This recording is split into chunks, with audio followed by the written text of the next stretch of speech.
Hey ladies and gentlemen, welcome back to the channel. As always, it is Nick here, back with your daily crypto news and analysis, and today we're going to be talking about Ripple and XRP, but more specifically we're going to be talking about a terrifying topic that I have personally watched kind of blossom into reality over the last couple months, but also even the last couple years. And this is a very touchy topic, but I just want to ask, how is everyone doing? How's everybody's day or night? It is officially Monday, so it's not the most favorite day of the week for most, but again, it is what it is. We got to get through it one day at a time.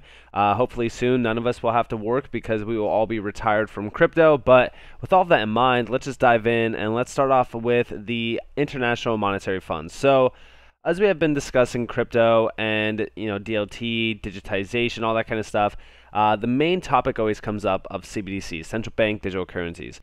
And the IMF is supporting this, the BIS is supporting it, major governments around the world are supporting it, and they are all moving towards it because of the touted efficiencies behind them. Now, for the longest time, I have said CBDCs are not too big of a worry, just because they technically really aren't unless they do get programmed to be.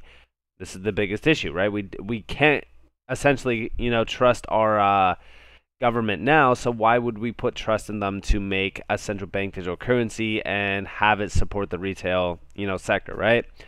But this kind of goes back to September 2022, which was just a month ago, where they were looking at CBDCs. More than half the world's central banks are exploring or developing digital currencies. Now, like I said, as things are moving very fast within this area, it does, beg the question on, should we be concerned? Should we all be worried about what could happen with this? Yeah, I do think that we should be concerned. I think that there is a lot of things to question here because, again, we don't know what their major plans are. I know a lot of people think that, this is going to give them full control. For the most part, they do have control over all of our money anyways. Banks are essentially controlling your money if you have your money in a bank account. But yes, there is still ways around it currently. But if a CBDC does get ushered in, yeah, a lot of our privacy, if not all of our privacy, gets thrown out the window. But the reason why I'm bringing up this topic and the reason why I'm talking about things around CBDCs is just because of how fast they have been being pushed. I mean, in the last, we'll say 2 years, 4 years as well, even, if you go back 2 years, you can go all the way back to 4 years. You can see the growth here. So in just 2 years, it grew to 20, right? 20 total new CBDC studies.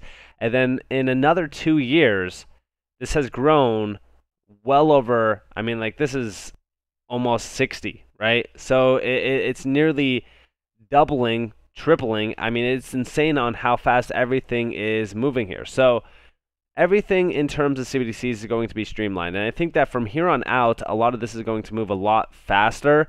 You can see the growth just from like 2014 alone. I mean, back here, you basically had like zero. And as it was, being studied, looked at, developed, researched, everything, you can see the number now. So a lot of these major central banks are moving towards this. Now, why should you be worried? Well, not only is the IMF on board, but every single major, bank out there really is. The BIS is even doing studies on this as well. 86% are actively researching the potential for CBDC. 60% were experimenting with the technology, and 14% were deploying pilot projects. Now, a lot of this is very interesting simply because a lot of people think that, okay, well, what's really going to happen with these CBDCs? Are they going to take full control? Is there going to be this, new system that gets put in place where they essentially control your every thought? They kind of take away all your rights. Like, what's going to happen from this? Because that's everyone's biggest worry. Well, first off, I want to share with you guys a few things that have been happening with the BIS. They have actually shared all of their major updates in just the 2022 timeframe. There's 4 major ones. In fact, these were 3 projects, and then the last one, the 4th project, just came out around September 27th. This was called Project Icebreaker. Central banks of Israel, Norway, and Sweden team up with the BIS to explore retail CBDC for international payments. So they are focused on the retail sector around CBDCs, and this could be scary because remember, we got a little bit of a glimpse on what could essentially happen if these CBDCs are, ushered in to not support retail and basically go against our rights, go against everything that we are, really kind of, I would say, accustomed to around finance. And we do see PayPal just gave America an eerie glimpse into the future. There's no going back. And yeah, I mean, I'm sure that a lot of you are already aware of what happened with PayPal.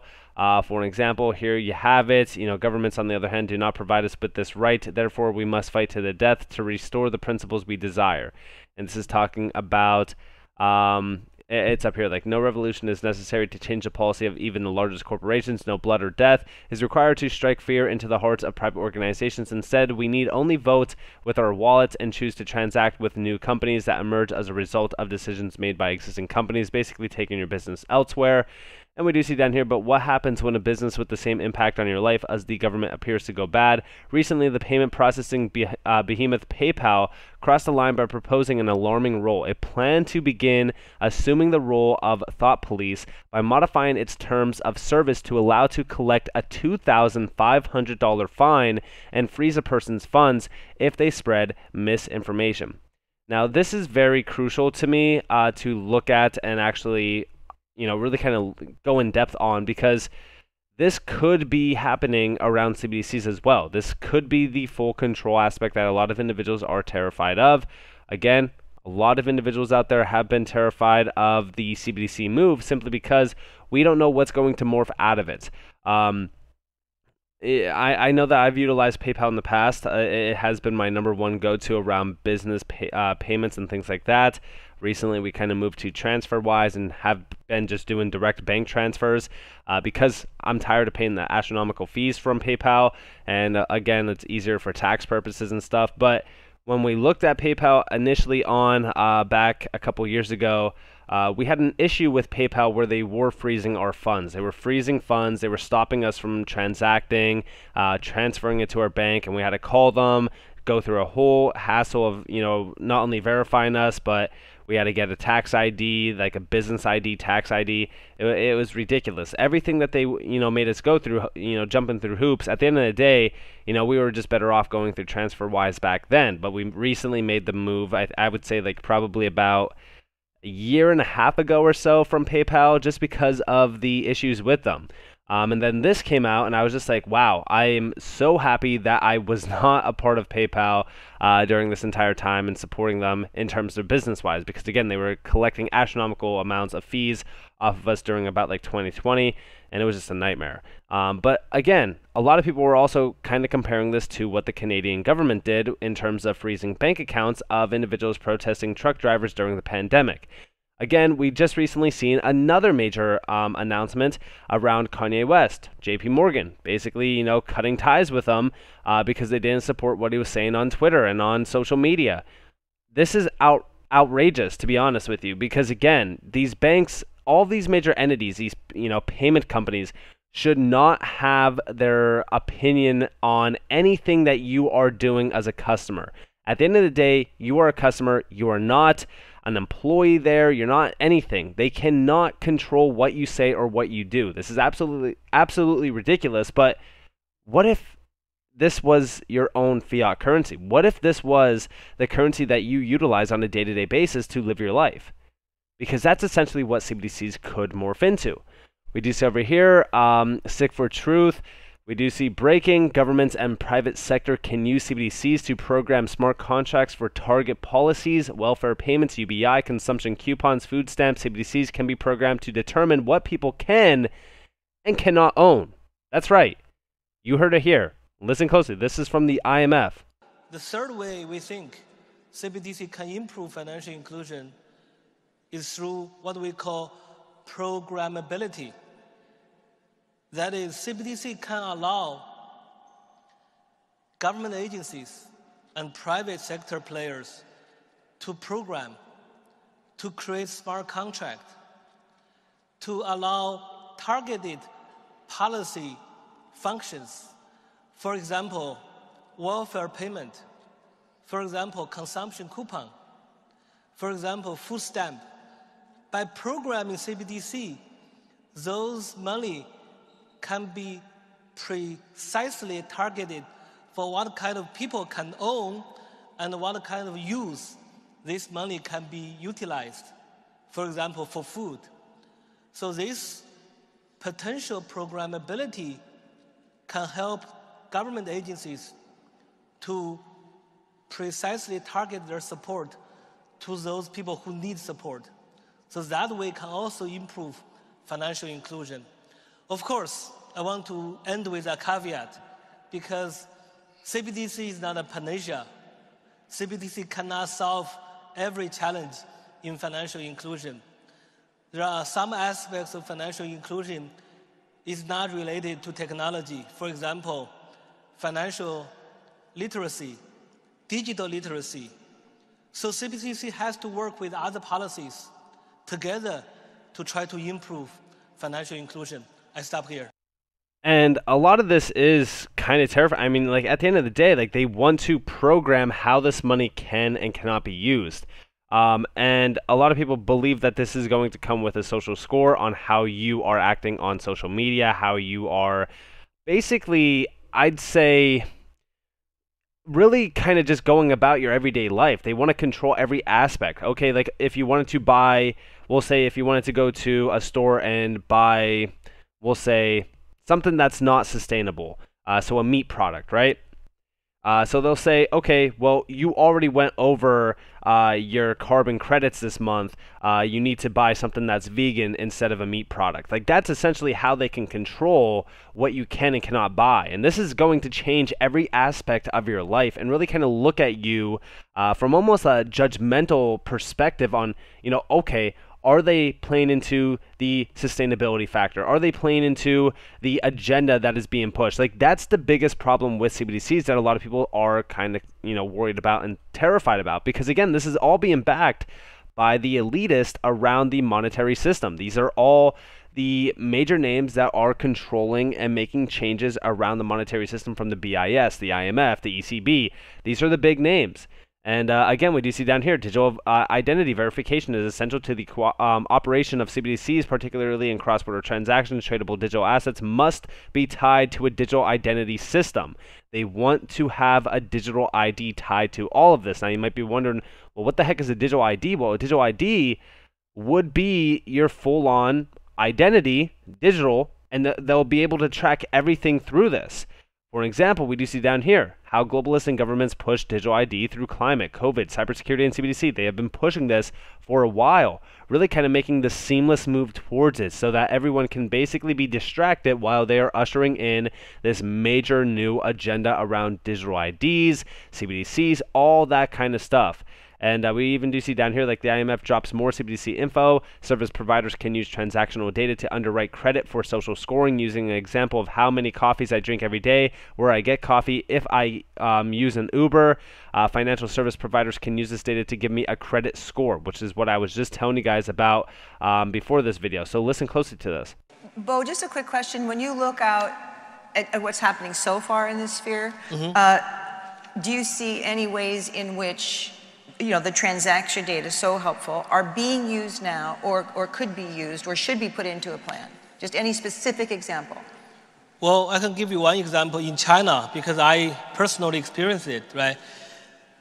Those transaction data can be utilized by service providers in credit underwriting, in the sense that, those transaction data in terms of how many coffee I drink every day, where I buy coffee, do I use Uber every day, and what kind of working hours I have. Those non-traditional data can be very useful for financial service providers to give me a credit score. And based on that credit score, the financial service provider give me a credit line without any face-to-face due diligence. That's a big saving because traditionally, banks, they need to do due diligence. They need to meet with us face-to-face. They need to even visit my home if they want to give me a home equity loan, right? So there's a lot of cost associated with traditional credit underwriting. But the non-traditional credit underwriting is based on data. And there is no need for face-to-face meeting. And it's much faster and much cheaper. And that's a way to create value. And we see a lot of that already in China because we have very good mobile payment system in China. And those service providers they are providing a lot of additional financial service in addition to payment. Right. And that can be very profitable. And that's the value we are talking about to make it attractive to private sector players to join this ecosystem. Well, and they're trying to allow for like as many of the large corporate entities and private entities and even the public entities to get on board behind this to support this move. And I really do think that it is not a good move. I've always said on this channel that I do support wholesale CBDCs. I always hated the idea of retail CBDCs just because of how wrong they can go down a road. I do think that initially on CBDCs in terms of the retail sector won't be that bad. I think that they will launch and I think that we'll still have fiat, but they will try to move towards a phased out fiat system. And then that's when the full on control goes live and a social score essentially gets tied to it. And we do see that privacy and privacy and anonymity are tricky issues, but it's worth it to sacrifice a little privacy for security. The BIS Innovation Hub director says, listen closely to this as well. So I think what we just heard from Bo about credit scoring is a very good example, I think, of that different countries has to take different journeys to a new kind of world where they serve their society in the best possible way in the digital space.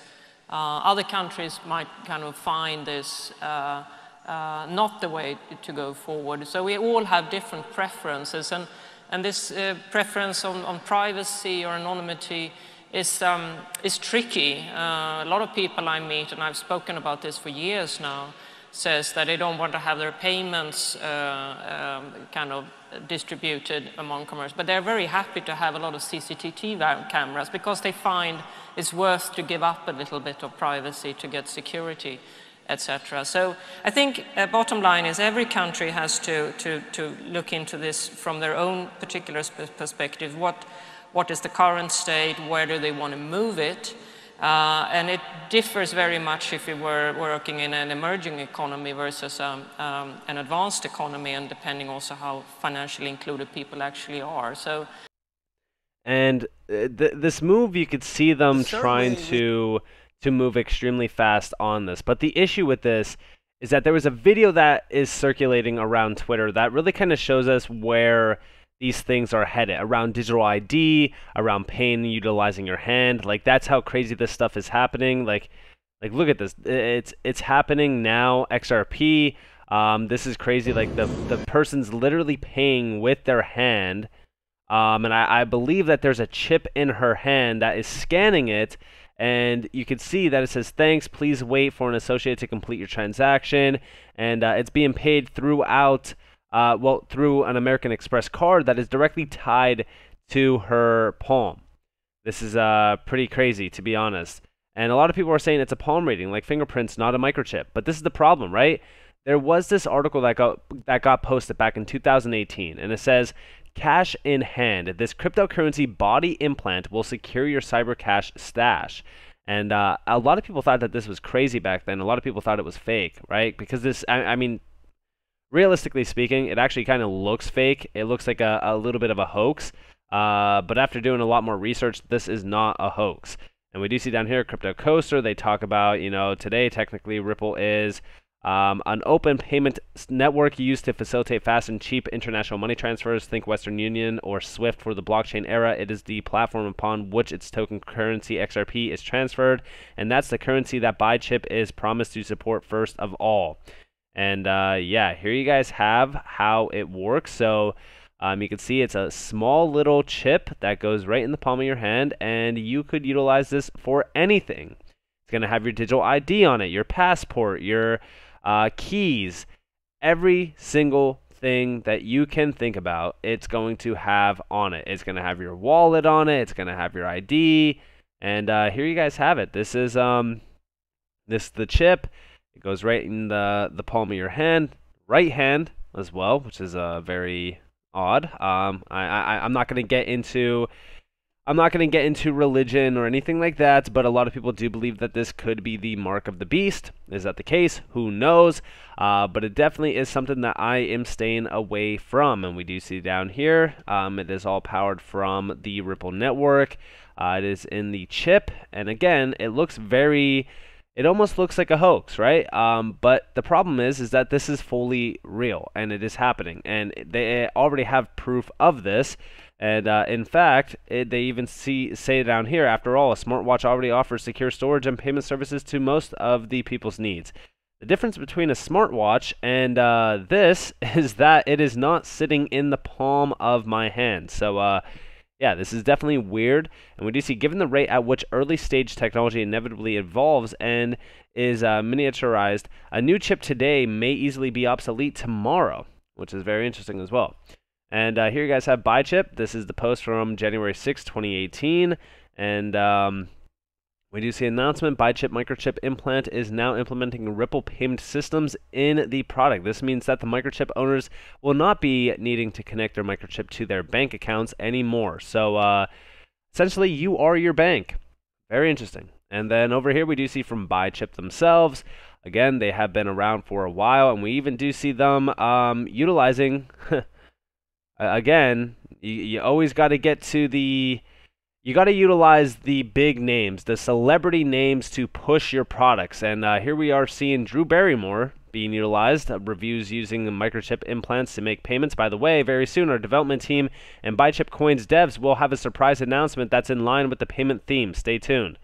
And here you guys have the chip. This is actually in the left hand by the pinky, and this is very interesting. Company creates chip implant to allow people to pay with their hand. And you hold your hand over a sensor, and boop, your bill is paid. Boop. You can freak out your waitresses paying with your hand. Now that is priceless, right?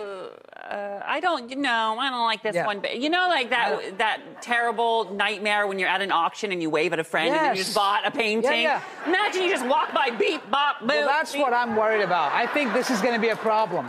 You could walk through Bed Bath & Beyond and come out with a $6,000 bill because you talk with your hands. Yes. You know, I just don't know. I don't like it. The only chip I want in my hand is a Pringle. Thank you very much. No, thank you. And I mean, listen, I'm all for it around like this. No, thank you. But I believe that this is going to be happening. I think that this is going to move a lot faster than what most people expect. I think that it really kind of started. I remember the COVID updates around this, and we actually do see here we have added cool superpower to the new class of convenience microchip implants we're developing. And here you guys have it in the hand. You can see it like this is on an actual individual, which is very interesting. And here is how small it is. Totally connects to everything. You could open doors with it. It's magnetic. Like, this is absolutely insane. And you can even see that the World Economic Forum is pushing this as well. Very, very weird, to say the least. And by the way, the World Economic Forum has been behind this move for a while. But also, just so that you guys know, in terms of the move around the world around digital ID, as well as the social economic scoring, we do see over here that some places are actually now requiring a digital ID fuel pass with a QR code to ration their weekly amount of fuel. Yet again, a crisis that leads to the outcome of digital ID. And here you guys have... this is the official president of this area from the World Economic Forum, and talking about the World Economic Forum from August 16th, 2022. Augmented tech can change the ways we live, but only with the right support and vision. And again, this is centered around things that are going to be implantable. We do see augmented reality technology has the ability to transform society and individual lives, particularly in healthcare and mobility.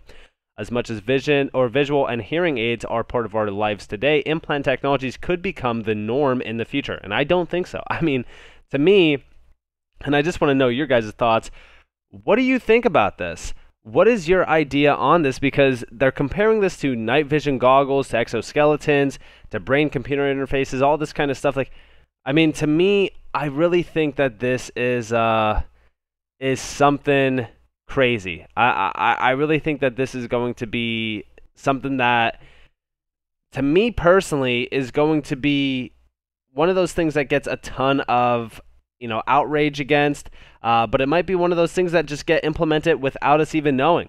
One day you might, be going about your day fine, and then all of a sudden the next day you're going to see an announcement saying, okay, well, we're moving towards this, and if you don't want to use this, then hey, you won't be utilizing fiat cash. A lot of people believe that that could also be the case. We don't know what's going to happen with this. All we know is that this is terrifying, and you could see the moves being made by some of the elite names out there. Also, I remember reading about Neuralink, which if you guys don't know what Neuralink is, it's brain implants. It's been targeting the brain, and it's been kind of focused on that for a while. I believe that Elon Musk was also looking at things around Neuralink. He was actually trying to study how we could essentially connect our brain to a computer. Some of the stuff that we've been seeing is pretty crazy, but I really do think that the paying with your hand and these like buy chips, some of this stuff is off the wall, and I just want to know your personal ideas around this, what you guys think about this, but I really do think that PayPal let it slip on where we were headed.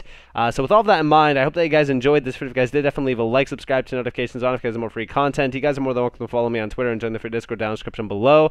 As always, up to you all. Have a beautiful day, beautiful night, wherever you guys are in this beautiful world. This has been Nick. Peace out, guys.